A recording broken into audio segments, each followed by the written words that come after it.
Partir para o nosso segundo tempo da aula. Nesse segundo tempo, como é de costume, eu resolvo com vocês algumas questões de uma lista de exercício. Hoje eu queria fazer uma coisa um pouco diferente. Eu vou resolver todas as questões, porque como eu havia dito no nosso primeiro tempo, essa lista de exercício, ela talvez vocês não tenham subsídios suficientes para poder conseguir resolvê-la só com os vídeos que estão lá no canal, certo? Então, havia necessidade de um estudo um pouco mais aprofundado para poder conseguir resolver todos os exercícios da lista. Não são muitos, né? É uma lista introdutória, mais uma vez eu preciso reforçar a ideia de que essas nossas aulas de lógica modal é apenas tão somente a pontinha do iceberg do que vem a ser o grande universo das lógicas modais. E aí fica, mais uma vez, a dica para quem desejar se aprofundar nesses estudos de lógica modal, me procure, porque é um campo que eu estudo, que eu pesquiso, e que a gente pode até, de repente, ou montar um grupo de estudo, ou já começar um trabalho que no futuro possa vir a se tornar uma orientação de TCC, certo? Eu sei que está muito cedo ainda para vocês pensarem em trabalho de conclusão de curso, agora que vocês estão no primeiro período, mas são nos períodos iniciais que o interesse de vocês por algumas áreas da ciência da computação começa a aparecer, certo? E aí, aí que surge a importância dos grupos de estudo, porque nos grupos de estudo a gente vai aprofundar coisas que a gente começou a ver nas disciplinas, mas que o tempo da disciplina não dá para você dar aquela aprofundada legal, porque tem prova, tem trabalho, tem lista, tem o Diaba 4, ainda tem as outras disciplinas, né? Certo? E aí, nos grupos de estudo, a gente foca mais, né, no aprofundamento, beleza? Então, fica a sugestão para quem sabe no próximo semestre a gente montar um grupo de estudo para a gente dar uma aprofundada legal em alguns tópicos aqui do nossa disciplina de lógica matemática. Exatamente, Vitor. Às vezes a gente esquece desses detalhes, né, sobre a quantidade de coisas. Mas, enfim, vamos lá. Pessoal, o que ficou pendente para a gente compreender melhor ainda a lógica modal é a parte da semântica. Então, na aula passada, nosso encontro passado, nós vimos com alguma coisa sobre a sintaxe da linguagem da lógica modal, vocês foram apresentados os operadores modais, porém, a parte de semântica da lógica modal ela é um pouco diferente da lógica proposicional e da lógica de predicados, certo? Para início de conversa, como eu havia dito para vocês, os operadores modais, eles não são verofuncionais. O que são operadores verofuncionais? São como, por exemplo, os operadores da lógica proposicional. Então, se você tem uma proposição P e uma proposição Q, se você fizer a conjunção dessas proposições, dependendo do valor de verdade das proposições, você vai obter um outro valor de verdade, certo? Então, é isso. No caso dos operadores modais, eles não são verofuncionais. E aí que entra a história dos chamados mundos possíveis, que a gente já falou tanto na aula passada, como também hoje no quiz. Ok? Então, eu queria compartilhar aqui com vocês uma tela, que aí fica mais fácil a gente compreender melhor as coisinhas. Vamos lá.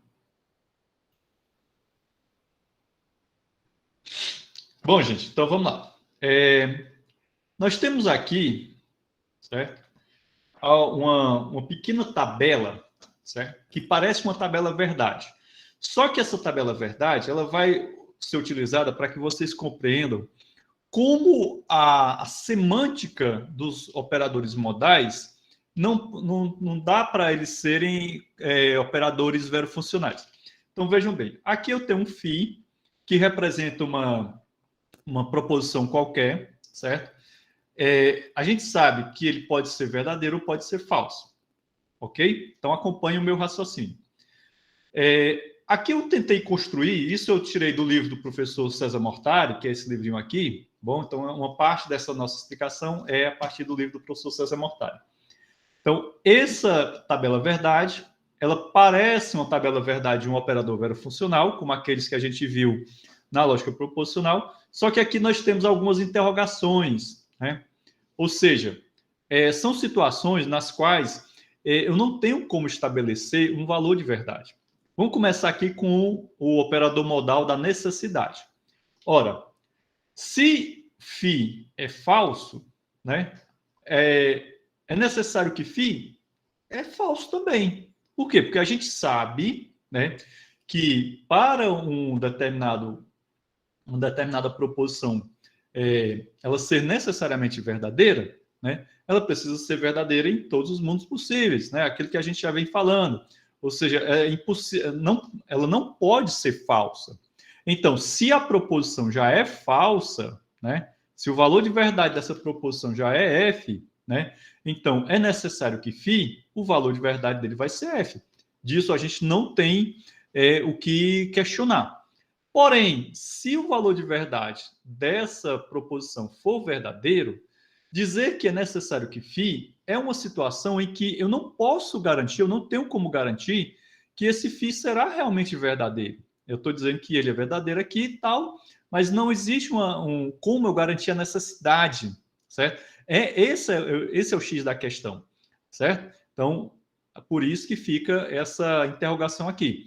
Eu não sei se vocês lembram, mas no início da disciplina, nós tivemos alguns exercícios, algumas situações em que eu colocava uma fórmula, dava o valor de verdade, a interpretação de alguns símbolos, e a partir daqueles símbolos ali, daquelas informações, vocês iriam dizer qual o valor de verdade da fórmula. Então, havia situações que era impossível estabelecer o valor de verdade. Por exemplo, vamos imaginar aqui que eu tenho φ condicional psi.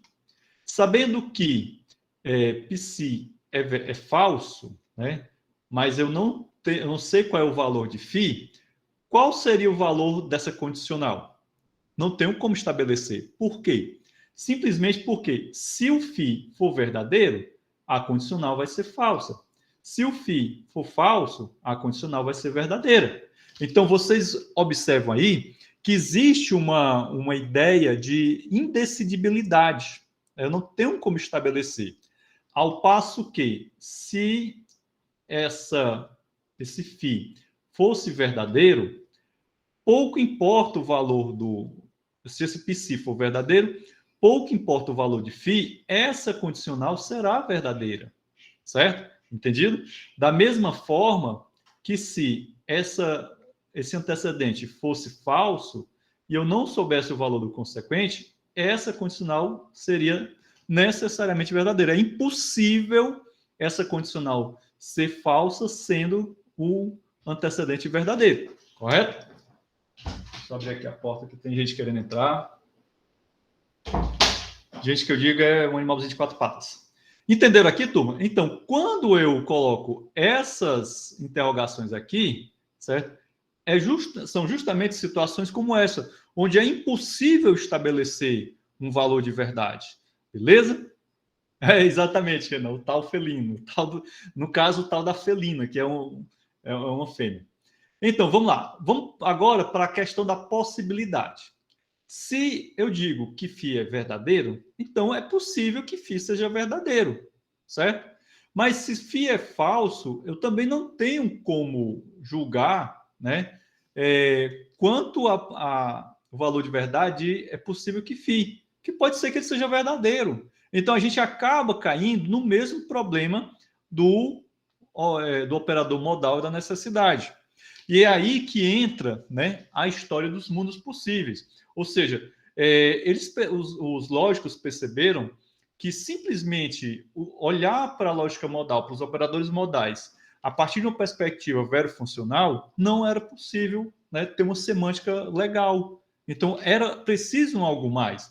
Ou seja, a semântica da lógica modal ela é uma semântica mais sofisticada do que a semântica da lógica proposicional, certo? Então, a gente tem que lembrar que é necessário que φ, essa expressão, ela é verdadeira se o φ é verdadeiro em todos, aqui o todos, os mundos possíveis. E aí, novamente, não fiquem pensando que a ideia de mundos possíveis se refere a realidades alternativas. Isso não tem nada a ver. Não tem nada a ver com realidade alternativa. O mundo possível, né, é aquele, por exemplo, a gente sabe que, eu vou até pegar o próprio exemplo que o professor César Mortari dá no livro dele. A gente sabe que Sócrates, o filósofo, foi condenado a beber cicuta lá na Grécia Antiga. Mas é possível que, numa outra realidade, Sócrates não tenha sido condenado e tenha tido uma vida longeva, né? E tenha escrito um tratado com vários e vários volumes, certo? Isso é perfeitamente possível, ok? Da mesma forma que é possível que o professor Hudson, né, hoje professor do curso de Ciência da Computação da Universidade Estadual da Caraú, numa outra realidade, ele fosse um astro de rock, né? Ele tinha esse talento e tal, e ao invés de ser professor, ele se tornou um astro de rock, ok? Então, essa é a noção de possibilidade que a gente coloca aqui, certo? Mas vocês vão entender melhor que dentro do contexto aqui da lógica, né, ela é mais simples ainda, certo? Então, continuemos aqui. É possível que φ, né, sempre lembrar que eu tenho aqui o operador de necessidade e o operador de possibilidade. É verdadeiro se φ é verdadeiro em algum mundo possível. Então, vejam bem, ó.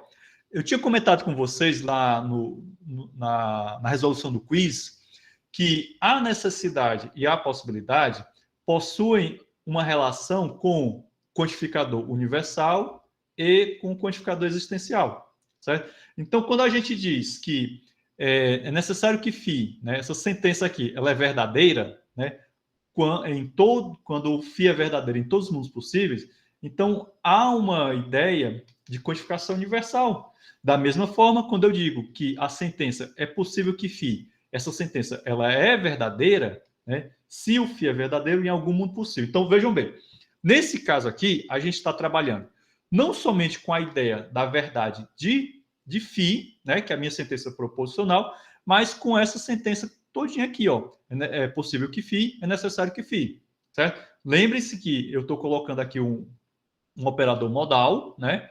Tanto o operador da necessidade como da possibilidade, e aí eu tenho uma sentença que não é mais uma sentença atômica, uma sentença molecular, correto? Da mesma forma que a gente lá na lógica proposicional, quando colocava aqui a negação do φ, certo? Beleza? Então, vimos aqui, ó, todos ou algum, então, claramente uma ideia de possibilidade e aliás, de universalidade e de existencialidade, certo? Bem, esses mundos possíveis também são chamados de mundos de Kripke. Kripke era um lógico, Samuel Kripke, e ele foi um dos caras que primeiro desenvolveu que formalizou essas ideias aqui a respeito dos mundos possíveis, certo? Gente, vamos aqui olhar para esse gráfico, que aí vai ficar mais claro para vocês.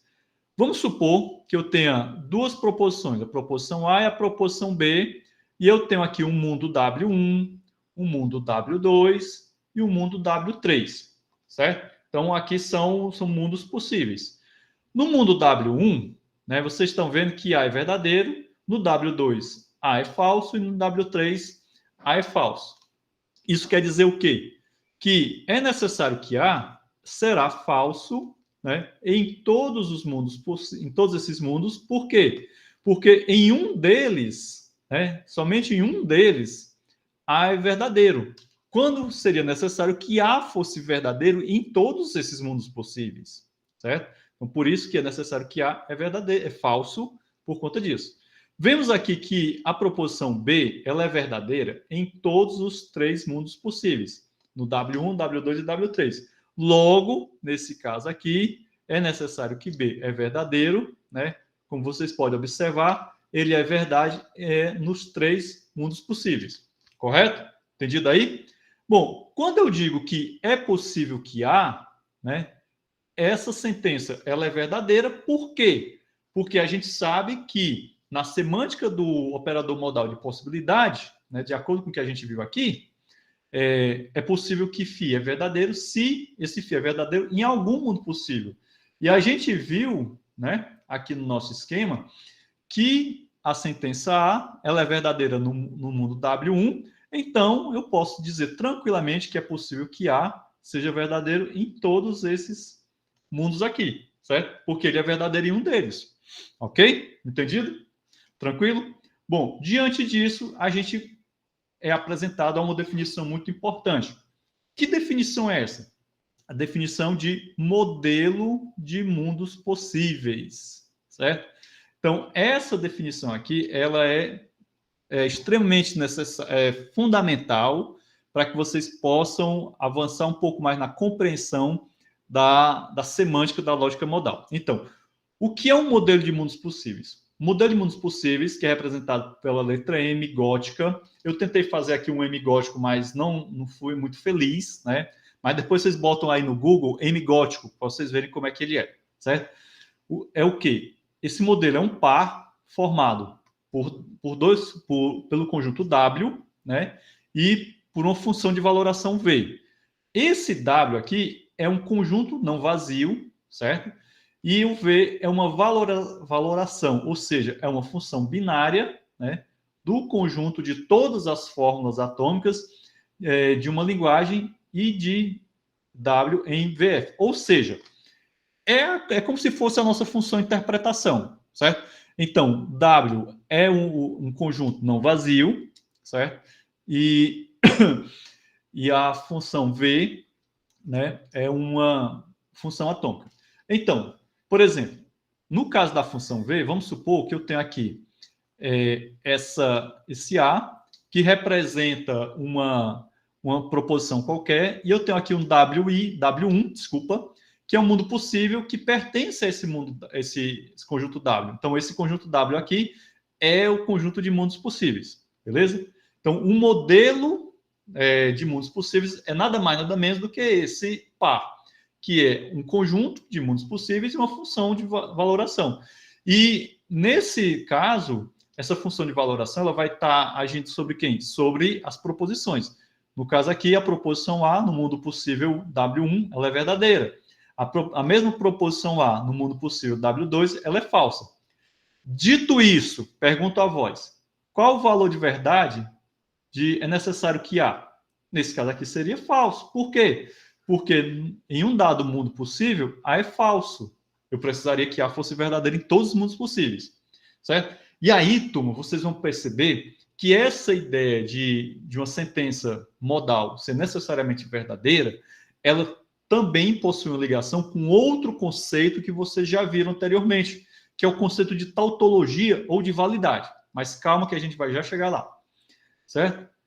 Dito isso, compreendido que é um modelo de mundo possível, né? Então, é nada mais, nada menos do que esse par, um conjunto de mundos possíveis e uma função V, né, que estabelece um valor de verdade para uma determinada, para sentenças proposicionais ou para as fórmulas que você trabalha. Vamos para uma outra definição, né? Nesse caso aqui, essa daqui é a definição da semântica, né, dos mundos possíveis, ou melhor, da nossa lógica modal. Então, aqui eu tenho um modelo, preste bem atenção, eu tenho um modelo M, constituído por um conjunto de mundos possíveis, e a função de valoração, né? E eu tenho, IW é um mundo qualquer, esse W aqui é um Wzinho pequeno, certo? E ele é um mundo qualquer nesse Wzão, nesse conjunto aqui, certo? O valor de verdade de uma fórmula molecular em W é dado pelas condições a seguir. Ou seja, o que nós estamos vendo aqui? Nós estamos vendo como é que eu defino a semântica, né, de uma fórmula, no caso, agora dentro do âmbito da lógica modal, certo? Entendido? Vocês devem estar lembrados que quando a gente estudou lógica proposicional, nós tínhamos também uma função interpretação ou uma função valoração, que eu passava para essa função valoração ou para essa função interpretação uma fórmula qualquer, e essa fórmula qualquer, ela poderia ser ou verdadeira ou podia ser falsa, correto? Então, vejam que a estrutura era bem simples. Para mim, estabelecer o valor de verdade de uma fórmula na lógica proposicional era super tranquilo, correto? Quando a gente estudou lógica de predicados, também não era tão simples. Por quê? Porque tinha que interpretar as variáveis, certo? E agora, na lógica modal, a gente precisa interpretar não somente sentença proposicional, mas essencialmente o mundo, vincular a história de mundo possível. Então vamos lá, vocês vão entender bem direitinho aqui que não é assim, a gente falando parece assim um negócio do outro mundo, mas não é.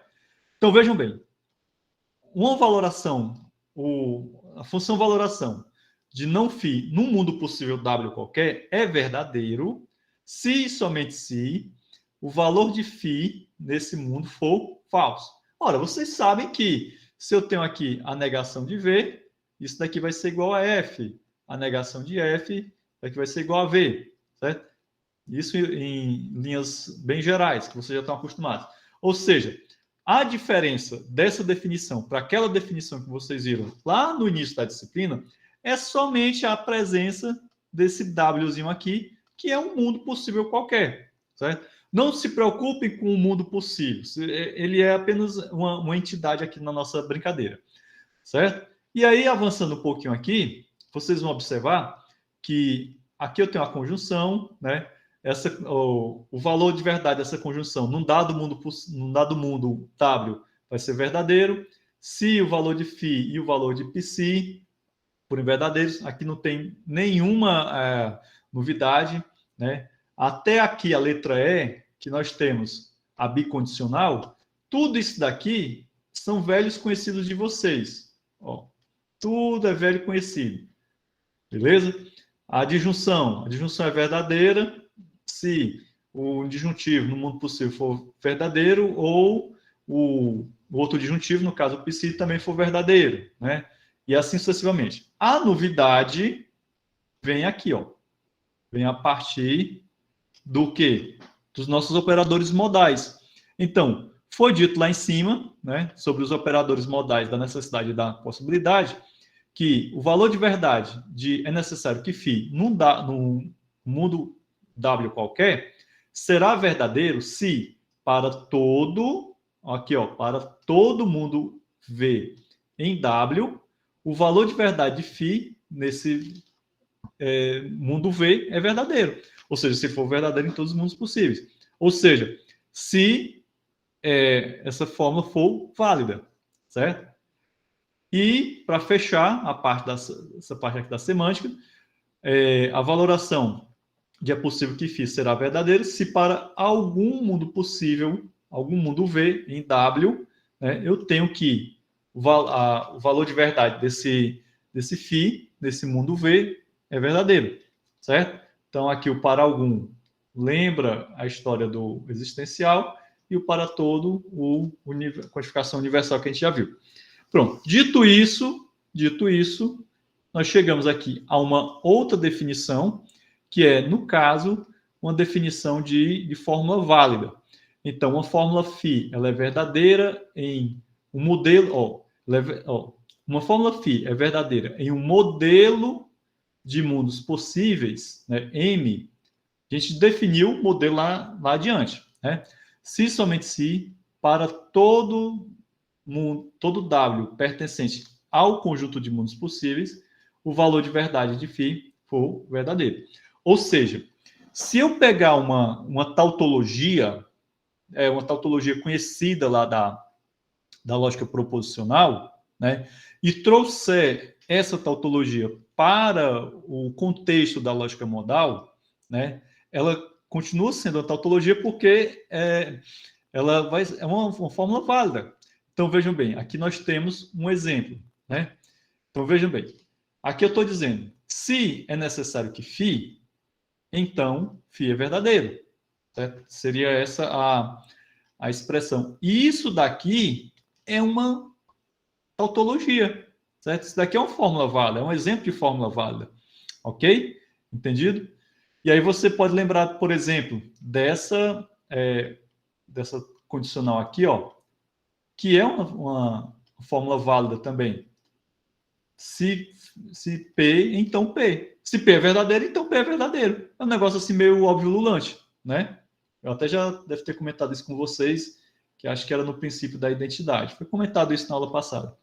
Tranquilo? Bom, meus amigos, vamos continuar aqui. Ora, como é que a gente prova que essa sentença aqui ela é verdadeira? Ela é válida, desculpa. Vamos provar por contradição. Então, por contradição, vamos supor que é necessário que A, né? Se é necessário que A, então A não é válido. Então, eu estou assumindo, como é uma prova por contradição, eu estou assumindo o contrário, né, daquilo que eu quero provar. Eu quero provar que ela é válida, mas eu estou assumindo que ela é uma contradição. Continue me acompanhando aí, certo? Então, como se trata de uma implicação, nós podemos inferir que, nesse mundo W, o valor de verdade de é necessário que A, né, no mundo W, é V. E que o valor de verdade é necessário que A no mundo W é igual a F. Então, aqui você já começa a ligar o sinal amarelo para perceber que tem algo estranho no A. Eu estou dizendo, ó, que o valor de verdade... Agora a gente querendo sair. Então, aqui eu estou dizendo que o valor de verdade de é necessário que A no mundo W é verdadeiro e o valor de verdade é necessário que A no mundo W é falso, certo? Então, aqui já tem uma coisa estranha, certo? Por que eu estou dizendo isso? Porque como é uma condicional, a gente sabe que na condicional, se o antecedente é verdadeiro e o consequente é falso, né? Eu vou ter aqui essa situação. Mas do valor de verdade de é necessário que A é verdadeiro, concluímos que A é verdadeira em todos os mundos, incluindo W. Preste atenção. Ora, se eu estou assumindo que o valor de verdade de é necessário que A é verdadeiro, então, se isso é verdade, é necessário que A tem que ser verdade em todos os mundos possíveis. E aí, o que acontece? Essa afirmação aqui, ela é uma contradição, que é justamente o que eu estou dizendo. Logo, o valor de verdade de A em W é verdadeiro, em todos o é verdadeiro, e temos aí uma contradição. Portanto, isso daqui é válido. Certo? Então, aqui foi uma demonstração mais informal, certo? Textual mesmo, e eu acredito que vocês compreenderam legal. Ou seja, eu mostrei que essa sentença aqui, que é uma sentença da lógica modal, ela é válida, ou seja, ela é uma tautologia, certo? Se eu não tivesse encontrado uma contradição, né, então eu não poderia afirmar que essa sentença ela é válida, ok? Há outro detalhe interessante. Aqui na minha demonstração, ao invés de φ, eu utilizei A. E aí eu preciso que vocês lembrem que toda vez que a gente utiliza essas letrinhas gregas, eu estou me referindo a uma pseudo-variável, certo? É uma meta-variável, desculpa, ok? E nesse caso aqui, o A é uma variável proposicional mesmo, certo? É uma sentença proposicional, ok? Ou seja, isso daqui, ó, é necessário que φ, se é necessário que φ, então φ é uma estrutura, certo? Eu posso substituir esse φ por outras formas, que é justamente o que eu fiz aqui, ó. Então, aqui eu estou mostrando esquemas que não são válidos. Então, vejam que nesse caso aqui, ó, aqui não é um esquema válido, porque se φ é verdadeiro, então é necessário que φ é algo que eu não posso garantir, certo? Beleza? Que pode tranquilamente o φ ser falso, né? E aqui entra, né? Aí não dá certo. E aqui uma outra sentença, né? Nesse caso aqui também, ela não é válida, ok? Bom, o nosso autor, ele vai apresentar um dos sistemas lógicos modais, que é o chamado sistema S5. Existem muitos outros sistemas modais aléticos. O sistema S5 é apenas um deles. E aqui é assunto para um aprofundamento via grupo de estudo. Nesse sistema S5, nós vamos ter alguns axiomas, né? Inicialmente, a gente tem esse axioma LP, o axioma DF e o diamante, o axioma K, o axioma T e o axioma 5. Então, são esses 5 axiomas que nós temos aqui.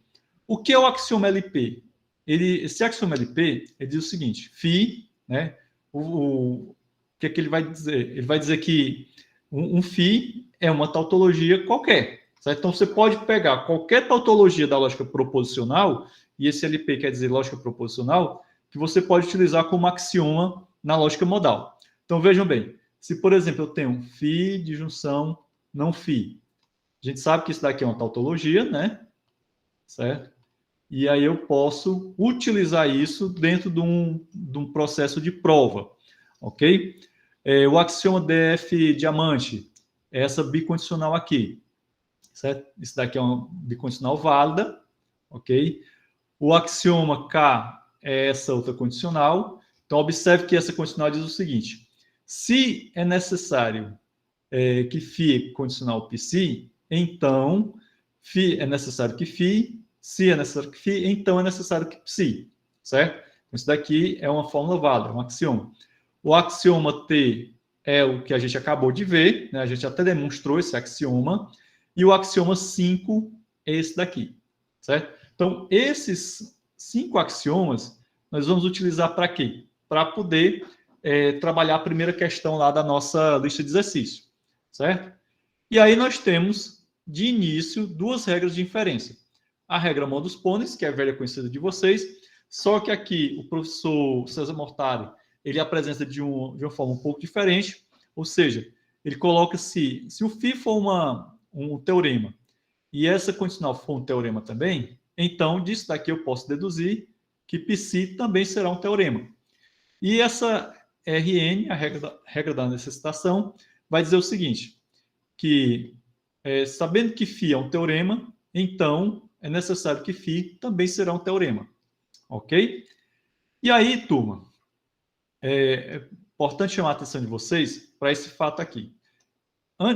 Anteriormente, eu mostrei essa disjunção, que é o princípio do terceiro excluído, né? Que é uma fórmula válida, ela é uma tautologia. Como isso daqui é um esquema de fórmula, eu posso ter ela em diferentes formatos. Por exemplo, aqui é uma instância desse esquema, aqui é mais uma instância desse esquema de fórmula, e aqui é uma outra instância do mesmo esquema. É só você olhar para eles e imaginar que eu substituí, né, o φ por A, né, certo? Simplesmente eu fiz isso. Substituí o φ por A, ou, nesse caso aqui do segundo, eu substituí o φ por é necessário que A, e no caso ali do terceiro, eu substituí o φ por é possível que A condicional B, certo? Então, tudo isso daqui são construções possíveis, são instâncias, vejam bem, ó, gravem essa expressão, porque vocês vão se encontrar com essa expressão novamente lá na disciplina de programação orientada a objeto. Quando vocês instanciarem um objeto, vocês estarão simplesmente criando uma instância de uma classe. Né? Instanciar uma classe é criar um objeto que é uma instância de uma classe. Beleza? Bom, gente, dito isso, acredito eu que vocês compreenderam bem. Vamos aqui passar para a nossa resolução de exercício. Né? Só pegar aqui meus papelzinhos, onde eu anotei aqui minhas coisinhas, certo? Que vão me auxiliar também nesse nosso processo. Turma, vamos lá. Aqui eu tenho alguns teoremas. Entre esses teoremas, eu tenho aqui uma regrinha, que isso a gente vai ver daqui a pouco, certo? Eu tenho aqui um outro teorema que parece com aquele nosso axioma, só que aqui o axioma é o df diamante e aqui é df quadrado, certo? Aqui eu tenho o 5 diamante, ali eu tinha o 5 normal, ok? Sem diamante, sem nada. E aqui eu tenho um outro teorema que é o 4, certo? Aqui é também um teorema típico da lógica modal. Certo? O que a gente vai fazer? A gente vai demonstrar esses teoremas. Esse primeiro, né, eu queria que vocês atentassem bem. O que nós temos aqui? Nós vamos demonstrar isso daqui. Certo?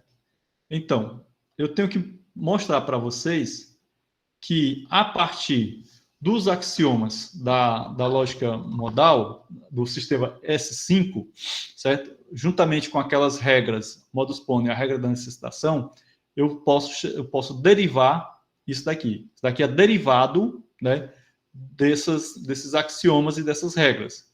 Portanto, isso daqui é uma fórmula válida. Beleza? Então, acompanhe aqui o meu raciocínio. Então, vejam bem. A gente vai começar empregando o axioma T. No axioma T, o nosso esquema é bem simples, ó. É necessário que φ, se é necessário que φ, então φ. E aí lembre-se que isso daqui é um esquema, então o que é que nós fizemos aqui? Nós substituímos φ por não há, certo? Então ficou, é necessário que φ, condicional, ok? Aqui bem bonitinho, certo? Isso daqui é nada mais nada menos do que essa substituição. Então você compreende o esquema, a estrutura, e aí você vê o que é que você tem aqui na fórmula, né? Certo? E aí a gente vai começar com o A negado, beleza? Bem, dito isso, o que é que nós fizemos? Aqui a gente empregou um outro axioma, que é o axioma LP. No axioma LP, foi dito para vocês que o axioma LP é qualquer tautologia da lógica proposicional. Aí vocês dizem assim, mas professor, peraí, aqui você colocou uma forma da lógica modal porque tem operadores modais. Mas observe bem essa estrutura aqui, né? Observe que essa primeira parte, esse meu antecedente, é nada mais nada menos do que essa minha primeira forma, ok? Entendido? Essa é a nossa primeira forma. E esse consequente aqui, certo? Ele é nada mais nada menos do que essa fórmula, do que a contrapositiva dessa fórmula. Beleza? Vamos lembrar aqui, ó. Se eu tenho P condicional Q, isso daqui implica em não Q condicional não P. Lembram da implicação semântica da contrapositiva? Não sei se vocês estão lembrados, mas isso daqui, né, a gente já falou anteriormente. Ou seja, eu simplesmente peguei, né, essa minha fórmula aqui, fiz a contrapositiva dela. Aí você deve estar dizendo, professor, mas peraí, esse A, ele devia estar duplamente negado, né? Correto? Sim, corretíssimo. Só que a gente sabe que a dupla negação, ela pode ser simplesmente o símbolo não negado. Acho que isso dispensa apresentações. Bom, gente, dito isso, o que é que nós fizemos? Aplicamos a regra modus ponens, porque você observa ó, que o 1, né, ele é o antecedente dessa condicional. E de acordo com a regra modus ponens, a gente deriva o quê? A gente vai derivar esse consequente, que é justamente o que nós temos aqui, ó. Certo? Entendido? Pronto. Isso daqui foi fruto da aplicação de modus ponens. Modus ponens dispensa apresentações. Na linha 4, eu empreguei o axioma DF diamante, que é um dos axiomas básicos do sistema S5, certo? E aí aplicamos o mesmo princípio, onde tinha φ, substituir por A, né? E assim sucessivamente. Ok? Bom, feito isso, o que é que nós fizemos novamente?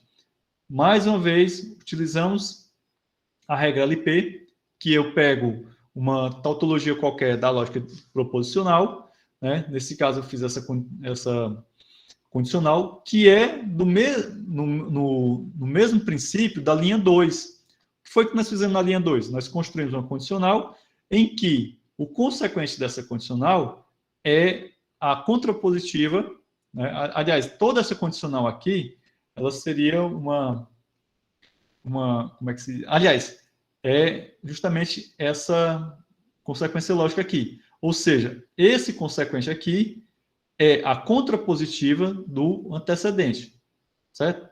Que observem aí, tá do mesmo jeito que a gente fez na linha 2. Dito isso, aplicamos modus ponens novamente e obtivemos isso daqui, certo? Mais uma vez, a gente usa a regra LP e faz o mesmo princípio, né, que a gente utilizou anteriormente, ó. Então, nesse caso aqui, o que é que nós fizemos? Nós colocamos aqui o nosso nossa antecedente, né? Ok? E, aliás, nesse caso nós pegamos a linha 3, certo? Linha 3, que é essa linha, colocamos aqui, ó, ok? Como antecedente, correto? Depois, a gente pegou essa outra fórmula aqui, que no caso aqui, ó, você pode observar que essa fórmula, ela é nada mais, nada menos, né, do que essa nossa fórmula aqui da linha 5, ou, peraí.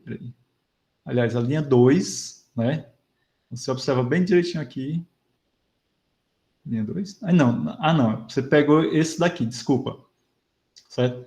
A gente pegou esse consequente aqui, fizemos a contrapositiva dela e obtivemos isso aqui. Pronto, beleza. Com isso daqui, turma, o que é que a gente fez? Modus ponens, novamente, ó, linha 3 e 7, ó, linha 3 e 7, e aí obtivemos isso daqui. Mais uma vez, modus ponens com a linha 6 e 8, e finalmente a gente chega na fórmula que a gente queria chegar, que era justamente essa que está aqui na letra A. Ok? É uma demonstração um pouco complicada? É. Pouco não, muito complicado. Por quê? Porque utiliza axiomas. E a gente sabe que essas demonstrações axiomáticas, elas tendem a ser bastante complicadinhas. Porque você precisa pegar um axioma, precisa fazer as substituições, precisa empregar, nesse caso aqui, a regra LP, que é uma regra que você vai buscar lá na lógica proposicional alguma tautologia, né? Então você pode pegar qualquer tautologia e colocar aqui. Enfim, é bem mais complicadinho. Só que tem como a gente melhorar isso, deixar isso menos complicado. Como assim, professor? Utilizando mais uma outra regra. Então, aqui eu apresento a vocês uma outra regra, que é uma regra auxiliar, é chamada regra da lógica proposicional, ou simplesmente RLP. Essa regra da lógica proposicional, ela diz o seguinte, se eu tenho aqui vários teoremas, né, vai de φ1 até φn, e eu concluo psi, né, se o psi ele é consequência tautológica de φ1, φn, etc. Certo? Então, o que é que nós vamos fazer aqui? Em outras palavras, nós vamos empregar regras que a gente já viu lá na dedução natural, certo? E que eu não precisarei entrar em detalhes como a gente fez anteriormente. Então, vocês vão ver aqui que nós começamos com esse axioma, depois a gente teve que se valer da aplicação de uma tautologia para poder ter meios para construir um modus ponens. Então, a gente foi fazendo vários modus ponens aí, certo? Com o uso dessa regra da lógica proposicional, ou simplesmente RLP, eu posso imediatamente utilizar alguma regra que eu já conheço e que, vamos dizer assim, vai facilitar a minha vida. Por exemplo, vamos supor que eu tenho aqui essas três fórmulas, né? Eu tenho aqui vamos supor que sejam minhas premissas, né? E aqui vai ser minha conclusão, ok? Então, aqui eu peguei a linha 1 e a linha 2, apliquei RLP e obtive a condicional C. Ora, olhando para isso daqui, você de cara vai identificar que é o famoso silogismo hipotético que a gente aprendeu lá na dedução natural, correto? Entendido? Vamos lá. Então, nesse caso aqui, como exemplo, nós vamos fazer uma demonstração do axioma T, só que o T diamante. O que a gente fez aqui anteriormente, né, foi desse... acho que vai ser praticamente a mesma coisa. Desculpa aqui. Então, vejam bem. A gente começa aplicando o axioma T, certo? É velho conhecido, a gente já utilizou ele. E aí, na linha 2, olha só que legal. Eu vou pegar a linha 1 e vou aplicar RLP. Só que, nesse caso, eu já fiz direto a minha contrapositiva. Eu não precisei fazer construir uma condicional e depois dessa condicional eu fazer um modus ponens para poder chegar nisso daqui. E na condicional colocar uma contrapositiva. Eu já fui direto, né? Então vejam que eu peguei a linha 1, fiz a contrapositiva dela, beleza, é uma fórmula válida, e aí seguimos em frente. Depois, aplicamos o axioma DF diamante, né? Aqui não tem mistério, é só aplicar o axioma. E, por fim, peguei a linha 2 e a linha 3 e apliquei novamente uma RLP. Nesse caso aqui, essa RLP foi um silogismo hipotético tal e qual eu fiz aqui anteriormente. Porque vocês observam, ó, linha 2 e linha 3, né? Então, vejam bem. Aqui eu tenho um bicondicional, certo?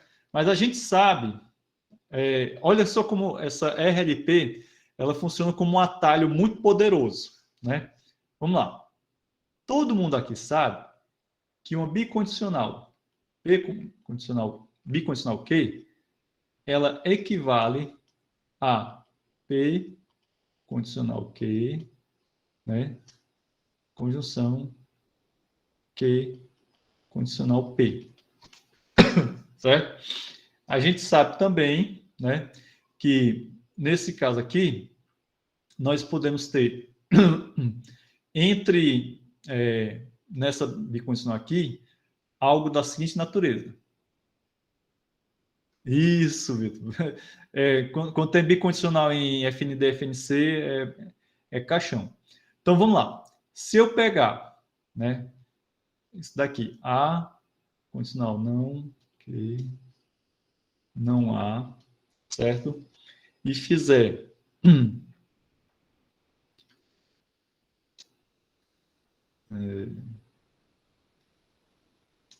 opa.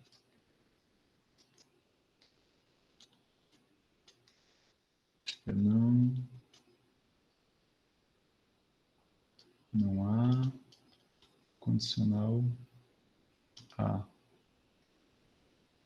Opa. Ah, não, gente, peraí que eu estou me confundindo aqui com as coisas. É o seguinte, vocês observam o seguinte, que aqui, né, esse não é necessário que não há, como aqui é um bicondicional, né, ele faz parte de uma condicional em que ele está do outro lado, certo? Digamos assim. Então, quando a gente aplica o RLP, é como se nós tivéssemos, né, o seguinte, A não há e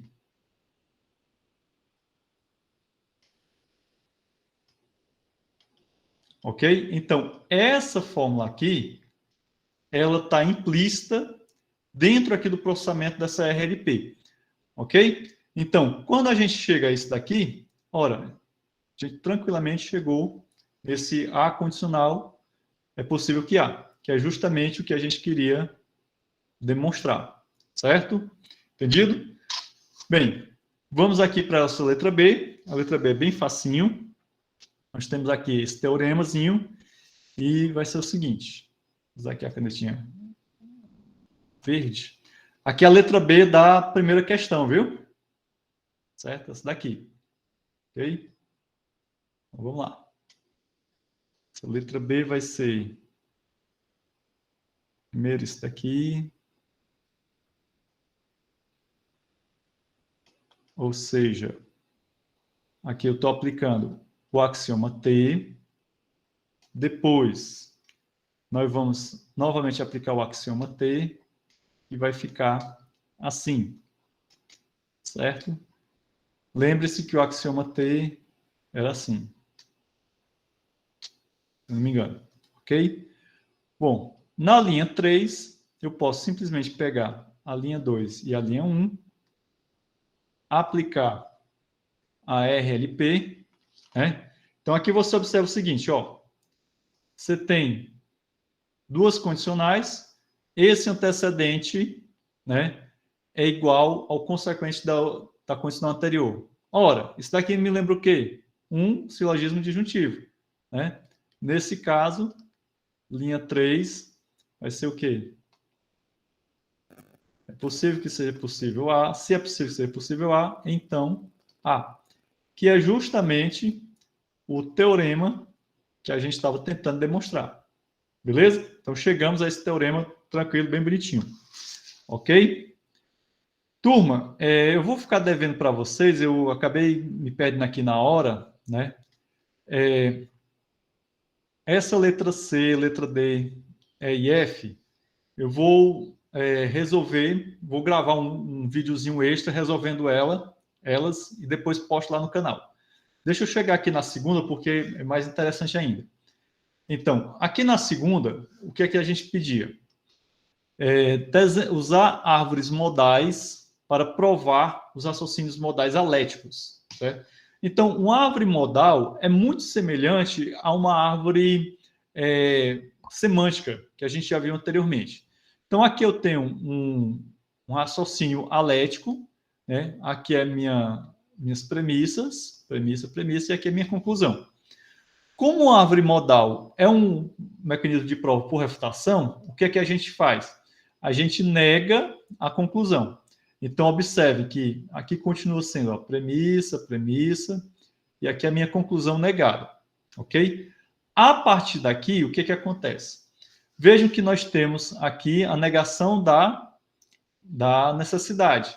E a negação da necessidade é uma das regras que a gente, inclusive, viu lá nos vídeos anteriores, né? Então, se eu tenho, não é necessário que FI, eu vou deduzir que é possível que não FI. Então, o que é que acontece? Apliquei a regra da negação da necessidade, né? E cheguei a isso aqui. Quando eu chego a isso aqui, aí é que vem o pulo do gato. Prestem bem atenção. Aqui eu tenho um operador de possibilidade. Eu preciso agora criar um mundo possível, um mundo possível beta, né? Aqui, vamos dizer assim, é o meu mundo alfa, é o mundo atual. Eu preciso colocar que esse mundo atual ele é possível num outro mundo beta. E eu faço isso sinalizando da seguinte maneira, colocando isso daqui, ó, alfa tracinho beta. Esse procedimento eu peguei do livro do professor Desidério Musch, que é esse livrinho aqui, beleza? Tem mais informações nele aí. Então, a partir do momento que eu fiz isso, o que é que aconteceu? Beta é meu mundo possível, e eu estou dizendo que em beta, não que é justamente dessa linha aqui, ele é possível, certo? Ora, com isso, o que é que aconteceu? Eu posso agora eliminar esse operador modal que está nessa condicional. Lembre-se do que a gente falou lá no quiz. Os operadores modais de necessidade, eles só podem ser eliminados através dos mundos possíveis, né? Aliás, os de possibilidade, eu tenho que criar um novo mundo possível. Os de necessidade, eu posso aproveitar um mundo possível que já foi criado, que foi o que eu fiz aqui. Certo? Então, eu tenho aqui esse mundo possível beta, né? Eu já utilizei ele aqui para eliminar esse operador de possibilidade, e agora eu vou utilizar o mesmo mundo possível beta para eliminar esse operador de necessidade. Ok? Beleza. Então, aqui, ok. E eu vou usar novamente esse mundo possível beta para eliminar esse outro operador de necessidade. Com isso aqui, o que é que nós temos? Observa bem o que é que nós temos aqui. Nós temos já várias sentenças sem operadores de modalidade, e a partir daqui eu posso aplicar regras, né? Que são regras muito semelhantes àquelas que a gente já viu anteriormente. Por exemplo, nesse caso aqui, ó, nessa condicional, todo mundo aqui sabe que P condicional Q, isso equivale a não P de junção Q. E eu já falei várias vezes para vocês que toda vez que aparecer uma disjunção na vida de vocês lembrem-se das bifurcações. Então, isso que a gente fez aqui, né, dentro do âmbito das árvores modais, é simplesmente a aplicação de uma regra, né, da regra da árvore modal no operador aliás, no conectivo de condicional. Então, eu tenho beta não P e beta Q. Então, vocês estão vendo aqui que esse não P, ele fecha com esse P, certo? Ou seja, encontrei a contradição. E esse outro ramo aqui, esse Q, fecha com o não Q lá em cima. Logo, eu tenho aqui uma árvore modal com todos os ramos fechados.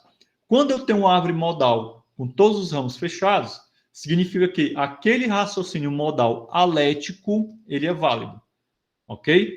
Mas isso dentro desse contexto aqui que a gente acabou de fazer. Tranquilo? Bom, vamos aqui para um outro exemplo, outra resolução. Aqui é somente as regras que eu já falei para vocês. E agora vamos aqui para a letra B.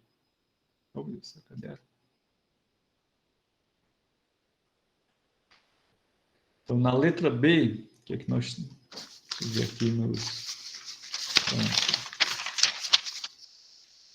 E a letra C e D eu fico devendo para vocês e vou gravar um vídeo extra onde eu apresento essas resoluções. Que já está ficando tarde. Bom? Então, na letra B, nós tínhamos o seguinte. Se é necessário que P, então P. P condicional é possível que P. Opa. Ok?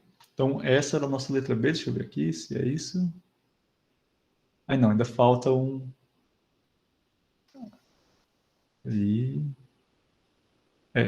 Aí a conclusão era P, faltou um P ali. Essa era a nossa conclusão. Só que a nossa conclusão a gente tem que negar, né? Então, bota ela entre parênteses, sapeca a negação aqui, e aí temos o nosso primeiro ramo da árvore modal. Ok? Bom, nesse caso aqui, o que é que a gente vai fazer? Né? De imediato, a gente pode aplicar aqui essa negação, certo? Aliás, vejam bem, se aqui eu tenho uma condicional, né? Vamos só recordar aqui um detalhezinho interessante. A gente viu que uma condicional como essa, a gente pode fazer isso daqui, não foi? Certo? Ora, se eu tenho a negação da condicional, o que é que nós vamos ter? Nós teríamos, né, a negação de P e, aliás, teremos P e a negação de Q. Isso de forma sequencial. Por quê? Porque nós teremos o seguinte, ó. Vamos só raciocinar aqui. Acompanhe aqui meu raciocínio.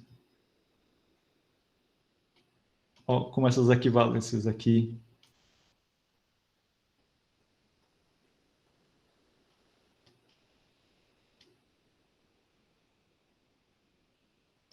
Ok? Então, como eu tenho a negação dessa condicional, então eu posso tranquilamente dizer que o próximo ramo da árvore é esse daqui. Ok? Entendido? Dito isso, né? Dito isso, eu posso estabelecer que aquela condicional lá em cima, né? Ela vai ser não negação de P e o P, ok? Isso daqui é da condicional lá de cima. Aí você deve estar dizendo assim, mas professor, peraí, aqui tem um operador modal, só que esse operador modal não é da condicional, então eu posso tranquilamente fazer isso aqui, aplicar a regra da condicional, criando essa bifurcação, não tem problema nenhum. Só que o que acontece? Quando eu chego bem aqui, eu encontrei ó, a negação da necessidade de P e ela é uma contradição com esse outro. Então, eu posso fechar esse ramo. Então, nas árvores modais, a gente também trabalha com a ideia de fechamento de ramo. Ora, o que está faltando agora? Essa outra aqui. Então, nesse caso, vamos aplicar também a regra, que a gente acabou de ver aqui anteriormente. Nós vamos ter não P, né? E o nosso amiguinho aqui. Esse daqui fecha com esse outro, né, como vocês estão observando. Porém, ficou o quê? Esse ramo aqui ficou aberto. Então, significa o quê? Que esse raciocínio modal, ele não é um raciocínio modal válido. Certo? Entendido? Então, a gente não, esse daqui falhou. Por quê? Porque ficou um ramo aberto. Correto? Tranquilo aí, turma? Bom, gente, já são 12h05, né? Eu acabei me estendendo um pouco mais no tempo. Eu tinha me programado para resolver toda essa lista. Acabou que o tempo estourou. Tem aqui alguns itens que eu não resolvi, mas como eu prometi a vocês, eu vou gravar um vídeo extra, depois eu coloco lá no canal, com a resolução do restante dessa lista, para vocês entenderem melhor, tá certo? Com isso, a gente encerra a nossa parte de lógica modal. Na próxima semana, nós vamos ter a primeira aula sobre álgebra booleana. Também é uma outra, como é que se diz? Abordagem bem simples, certo? Vocês vão ver ela mais aprofundada, né? Lá em círculos digitais, alguns conceitos que a gente vai ver em álgebra booleana, vocês vão ver de forma mais aprofundada em círculos digitais, certo? E aí a gente encerra a nossa disciplina dentro de... Aliás, a gente encerra nossos encontros síncronos. A disciplina já está caminhando mesmo para os finais, certo? Então, desejo a todos um bom início de semana, beleza? Vou parar aqui a gravação. A gravação vai estar no canal hoje à tarde. Aí quem quiser rever, né, já pode rever. Tchau, Nara. Um grande abraço. Então, interromper aqui a gravação.